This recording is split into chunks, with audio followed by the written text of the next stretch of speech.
Hello students, welcome to Chapter 8, where I discuss cross-national cooperation and agreements and international trade.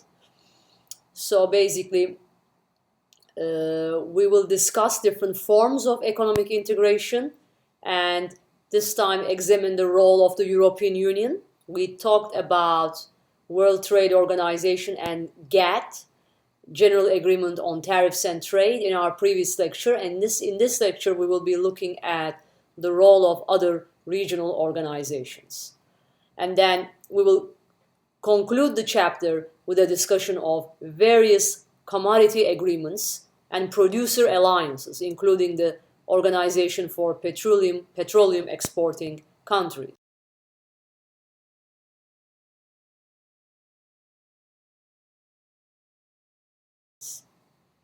So we discussed a little bit about the European Union earlier as a major trading groups, but we didn't really look at the political structure or the organizational structure of the European Union. So what are the goals of the European Union? Why do countries join the European Union? And what are the key governing bodies of the European Union? So basically, these trading groups that we have thus far talked about can be organized by type and or location. So firms are always attracted to these regional trading groups because they can serve as potential markets, sources of raw materials, and production locations. So the European Union, EU, currently represents the most advanced regional trade and investment group in the world today. Right? It represents the most advanced regional trade and investment group. And the reason so is because it has a common market and a customs union, right? It is not simply a free trade area, but it's a common market and a customs union, and therefore representing the most advanced regional trading and investment group in the world.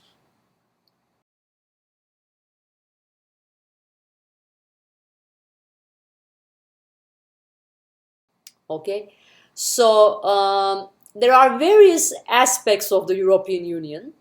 There are a lot of functions, a lot of roles that the European Union fulfills.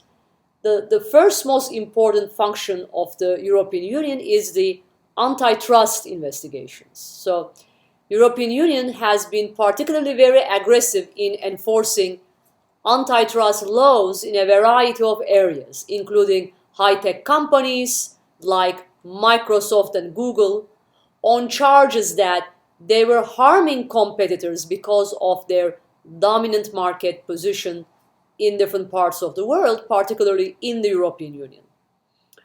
Apple and Amazon were also charged with antitrust violations on the suspicion that they were receiving unfair tax advantages from Ireland and Luxembourg, respectively. And Facebook was also charged with antitrust investigations, or it was, under the radar, so to speak. It was under the radar for antitrust investigations on allegations that it was violating privacy policies. And then the second aspect of the European Union is the Single European Act. So as you have seen over the time, European Union has been moving towards a single market ever since the passage of the Single European Act. So this act has been designed to eliminate any remaining non-tariff barriers to trade in Europe. The third aspect is the monetary union and the use of the euro. Starting in 1992, the members of the European Union signed this treaty known as Maastricht. The Treaty of Maastricht, in part to establish a monetary union symbolized by the use of euro. So therefore, the decision to move to a common currency, meaning the euro, in Europe has eliminated currency as a trade barrier for its adopters.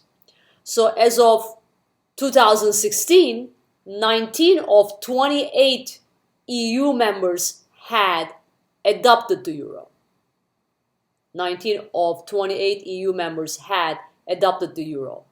The fourth major aspect of the European Union is this area known as the Schengen area, in which 26 European countries are members of.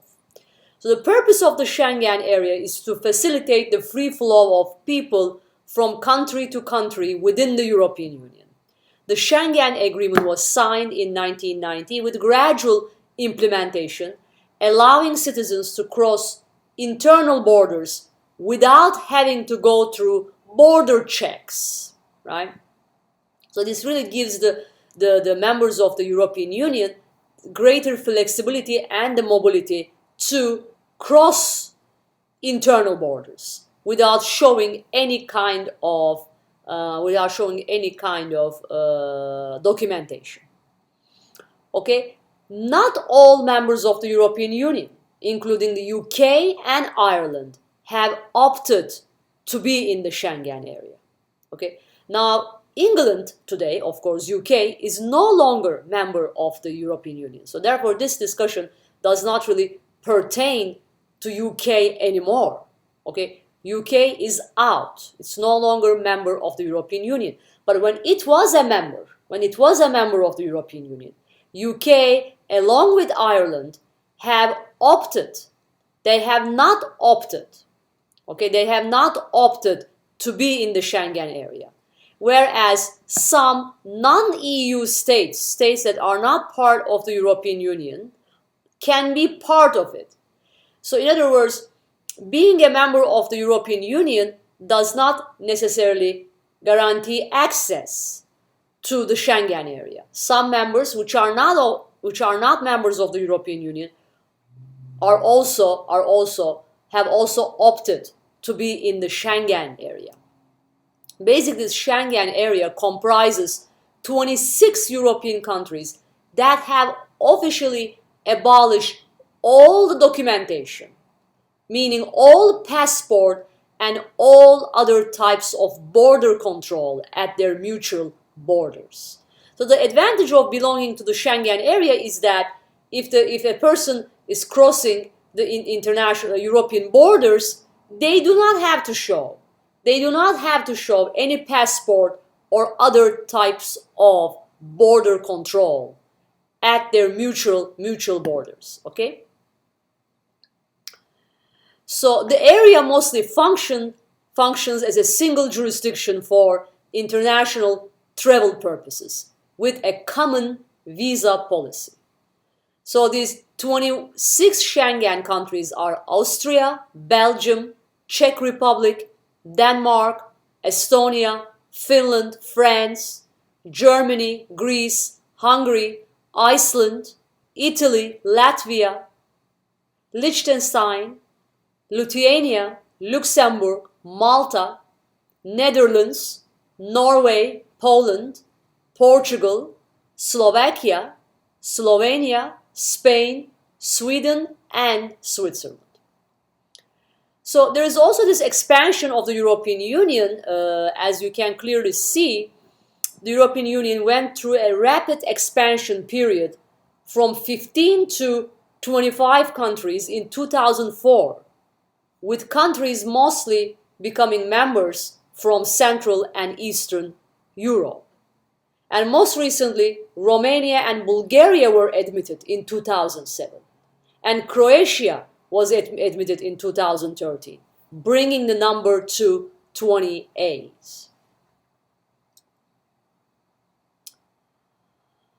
Again, one of Europe's major challenges is the expansion issue. There are official candidates for future membership, which is currently being discussed. Those potential members or official candidates for future membership include Turkey, Montenegro, Serbia, and the former Yugoslav Republic of Macedonia. Turkey is an interesting candidate since it straddles Europe and Asia.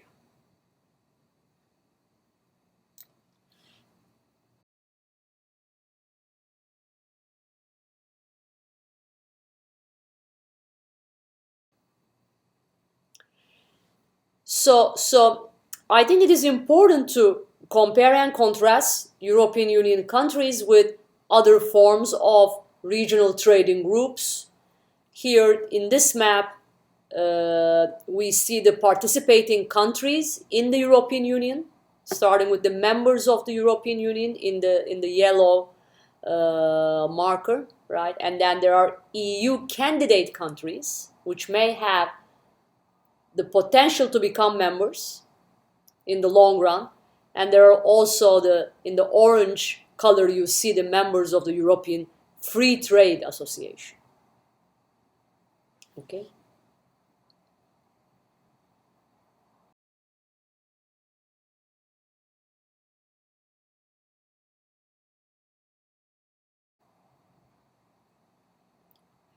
And then the second most important regional trading group is NAFTA, which is a North American Free Trade Agreement, right? North American Free Trade Agreement, NAFTA, basically includes Canada, the United States, and Mexico, which went into effect. This partnership went into effect in January 1, 1994. Basically, NAFTA involves free trade in goods, services, and investments. Okay? It applies to goods, services, and investments. It applies to basically freedom of production factors, except labor. Okay, it doesn't really include the mobility of labor, free mobility of labor. It only includes the production factors pertaining to goods, services, and investment. It's a large trading bloc, but it includes countries of different sizes and wealth. And NAFTA's rationale was that there was a reason for why NAFTA was signed in 1994. The United States-Canadian Trade Agreement has been the largest bilateral trade in the world, okay? Because Mexico is United States' largest trading partner, and also the United States is Mexico's and Canada's largest trading partner, okay? So both of these countries are largest trading partners. So the Mexico and Canada, by entering into this strategic partnership, they were under the assumption that this bilateral trade, if extended to all three members, would benefit their economies. So what NAFTA did basically is to call for the elimination of all tariff on non-tariff barriers, right? And also the harmonization of trade rules, the liberalization of restrictions on services and foreign direct investment, as well as the enforcement of intellectual property rights and the dispute settlement process.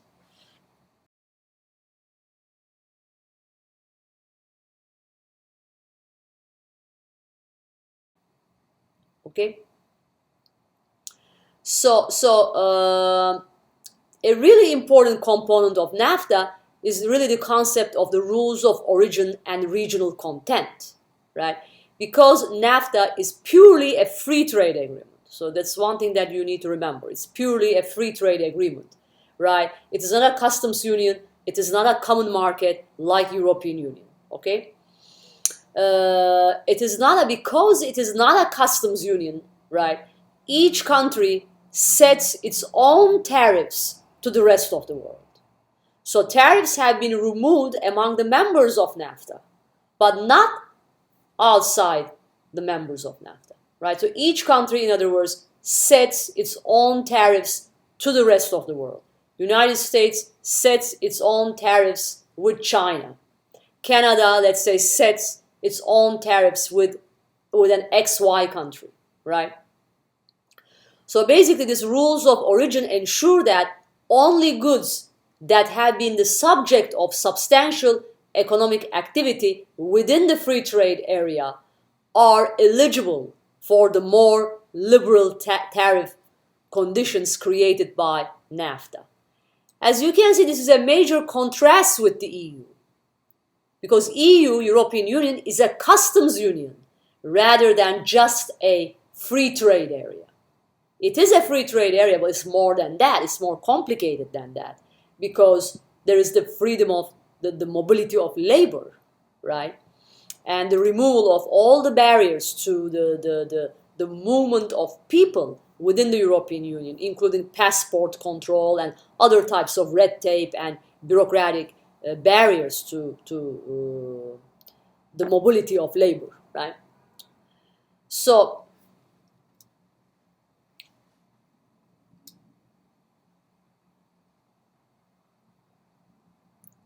there are, of course, if we look at the impact of NAFTA, right, you will see that there are certain pros and cons to any trade agreement. And of course, NAFTA is no exception to this rule.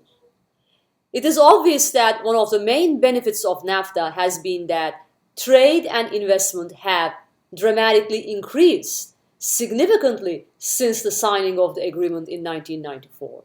US goods and services with NAFTA totaled around 1.6 trillion in 2009, according to the latest available data. So US goods trade with the two partners totaled 918 billion in 2010, with the United States, however, recording a trade deficit in these goods. So, immigration is also a major challenge to NAFTA, right? Immigration is a major challenge to the implementation of NAFTA, as trade in agriculture increased with the advent of NAFTA. More than 1 million farm jobs disappeared in Mexico due to US competition. So NAFTA was really signed with the understanding and the intention that it is gonna trigger less immigration to the United States. But what it ended up doing was indeed it triggered more and more immigration to the United States, because with the advent of agricultural liberalization of tariffs on agricultural goods, a lot of farm jobs disappeared within Mexico due to the competition from the United States.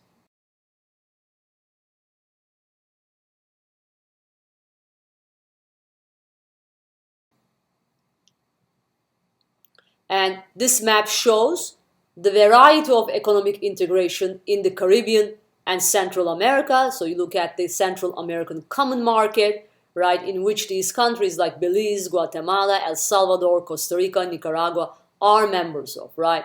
And then there's also the Caribbean Community and Common Market, which is known as CARICOM. And there is also Central American Free Trade Agreement with the Dominican Republic, right, which is also known as CAFTA-DR. Okay?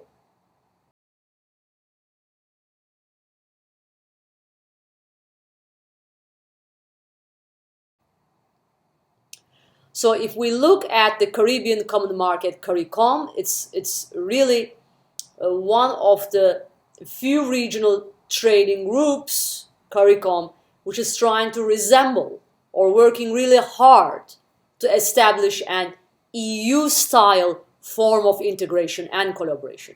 Right now, it is only a common market. Don't forget, it is not a free trade area. It's one step above the free trade area, which is a common market, right? But it's trying to become a customs union like European Union, right? So it is trying to establish a European-style form of collaboration, such as a complete full movements of goods and services, the right of establishment, a common external tariff, free movement of not only capital but also labor, a common trade policy, and so on. It hasn't yet established, it hasn't yet become a EU style of integration, but it is really aspiring. It is really working hard to become a customs union. It is right now a common market only. Okay?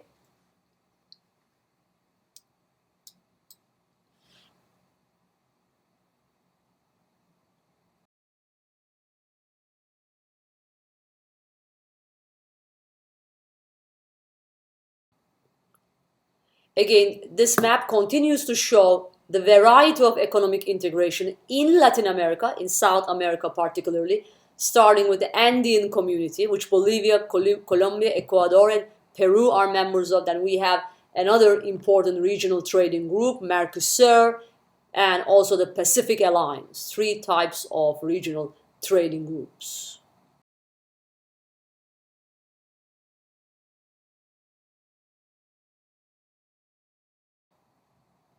Mercosur is important because it's a major trading group in South America, which was established in 1991 by Brazil, Argentina, Paraguay, and Uruguay.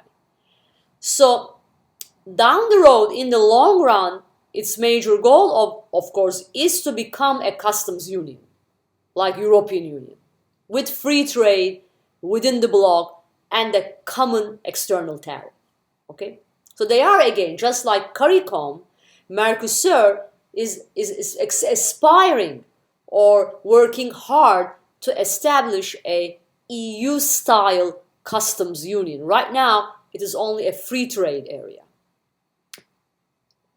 On the other hand, Mercosur is classified as a customs union by the WTO for trade in goods and as an economic integration agreement for trade in services. So this is how WTO classifies it as a customs union. But is it really a fully established or integrated customs union? I don't think so. Because the customs union does not only have free trade within the bloc, but it also establishes a common external tariff on the countries that are not members of the free trade agreement. In other words, Mercosur can establish or impose tariffs on Mexico because Mexico is not a member of the Mercosur. Okay? So there is also Pacific Alliance, right? Pacific Alliance. It included Venezuela as a full member and temporarily suspended Paraguay. Brazil and Argentina have serious problems with protectionism. So frustration over these and other issues in both CAN and Mercosur has led to the creation in 2012 the Pacific Alliance, right? Comprising Mexico, Colombia, Peru, and Chile. So if you go back and look at what CAN really means, we can go back and look at the previous slide. CAN, right? So basically the CAN and Mercosur has led to some conflicts among the member countries, right? There was a frustration over a lot of issues like protectionism. So therefore, these countries in 2012, because of the frustration over Brazil's and Argentina's protectionism, they formed this Pacific Alliance, known as the Pacific Alliance, which comprised Mexico, Colombia, Peru, and Chile. So these countries refer to themselves as more hospitable than Brazil and Argentina to trade and investment due to their adherence to democracy and the rule of law rather than the more populistic and the protectionist philosophies of other countries like CAN and Mercosur. Then there is also the Andean community. Andean community, as we have discussed previously, which is also known as CAN, C-A-N. Although the Andean community is not as significant economically as Mercosur, it is the second most important official regional group in South America. So CAN here, CAN, which is the Andean community, it is the most official regional and most important, second most important official regional group in South America.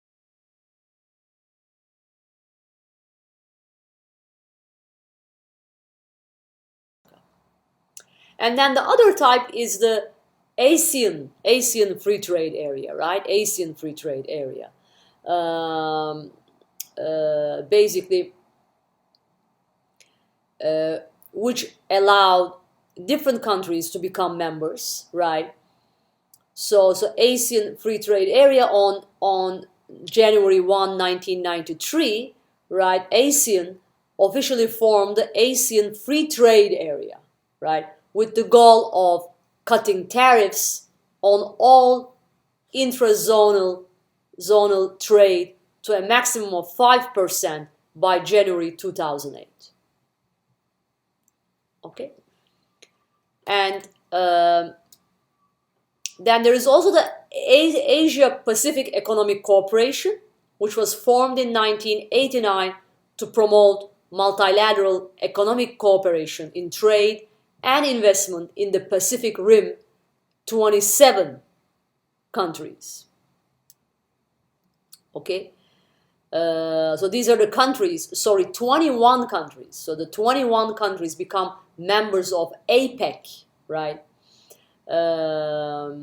They became members of APEC. These are the countries that border both Asia and the Americas. Okay? And then we have the Trans-Pacific Partnership, which was initiated by the United States, indeed, to spur economic growth and create jobs involving Australia, Brunei, Canada, Chile. So I'm not going over the members one by one. In the next slide, you will see which members are part of ASEAN, APEC, and TPP partnership. Okay?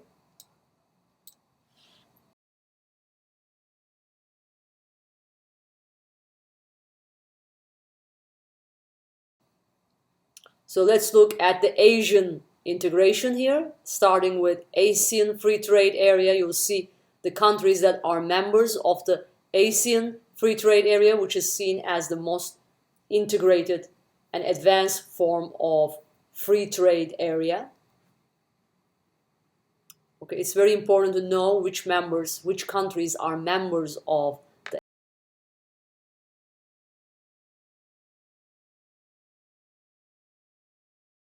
ASEAN. And then there's also the Africa regional integration, right?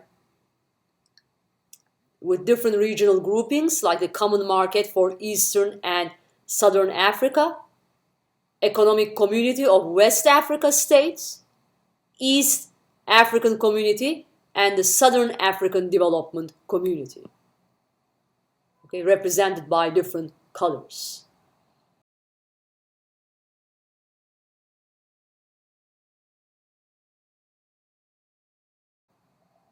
And finally, our last topic is the United Nations, right? United Nations, it is the first and oldest form of cooperation worth exploring, right? It was established in 1945 in response to the destruction of World War II to promote international peace and security and to help solve global problems in such diverse areas as economic development, anti-terrorism, and humanitarian actions. Okay? So as far as the United Nations performs its responsibilities in a smooth fashion, it should improve the environment in which the multinational corporations operate around the world. Okay? Reduce risk and provide great opportunities for jobs and investments. Okay? Don't forget that the United Nations is a family of organizations, right? But it includes WTO, the International Monetary Fund, IMF, and the World Bank.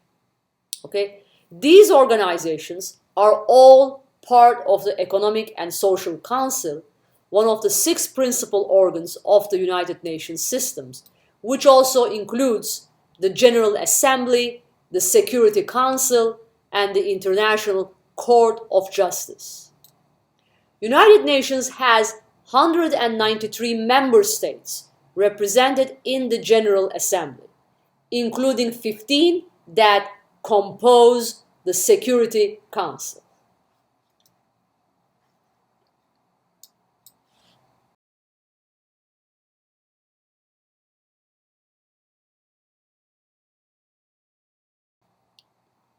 And finally, our last topic would be the commodity agreements, right? So these are the kind of agreements that affect the prices of commodities and which as a result has a huge impact on the distribution and the supply of those commodities, right? So when we refer to commodities, what we really mean is that we're really talking about the raw materials, right? Raw materials or the primary products that enter into trade, such as metals or agricultural products. So primary commodity exports are crude oil, right? Petroleum, in other words, natural gas, copper, iron, tobacco, coffee, cacao, tea, and sugar. They're especially important to developing countries. Many commodity agreements now exist for the purpose of discussing issues, disseminating information, and improving product safety. Okay? As in the case of OPEC, which is the Organization of the Petroleum Exporting Countries, is an example of a cartel. It's an oligopoly, it's a form of oligopoly, but more specifically, it is an example of a producer cartel that relies on quotas to influence the prices, right? So it is indeed a group of 13 oil-producing countries that have significant control over supply. And they band together, or they act collectively, right, to control the output and the price of oil. So its members include Algeria, Angola, Ecuador, Indonesia, Iran, Iraq, Kuwait, Libya, Nigeria, Qatar, Saudi Arabia, United Arab Emirates, and Venezuela. As you can clearly see, most member states are in the Middle East. But there are member states outside of the Middle East, including Angola, Ecuador, Indonesia, right? As well as Venezuela from Southern America.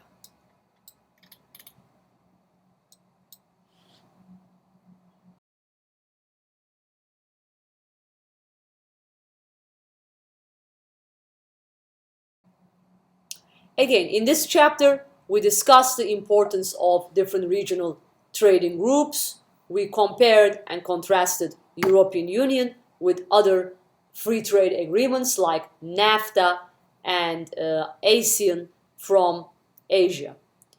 Let's remember that European Union is the most advanced form of union because it's a customs union that involves not only abolishing tariff and non-tariff barriers, but also abolishing all sorts of political barriers to free movement of capital and labor within the European Union. But European Union, don't forget, imposes a common external tariff. It does impose a common external tariff on other countries and on non-member states. Okay, therefore it's a customs union. Right? NAFTA is not a customs union, it's only a free trade agreement. The regional trading group that is aspiring to become like European Union and is currently a common market is CARICOM in the Caribbean. Again, thanks for listening to my lecture so far, and I will continue my discussion with an upcoming chapter on strategies and investments in international business. Thanks again and have a good night. I will see you later. Bye-bye.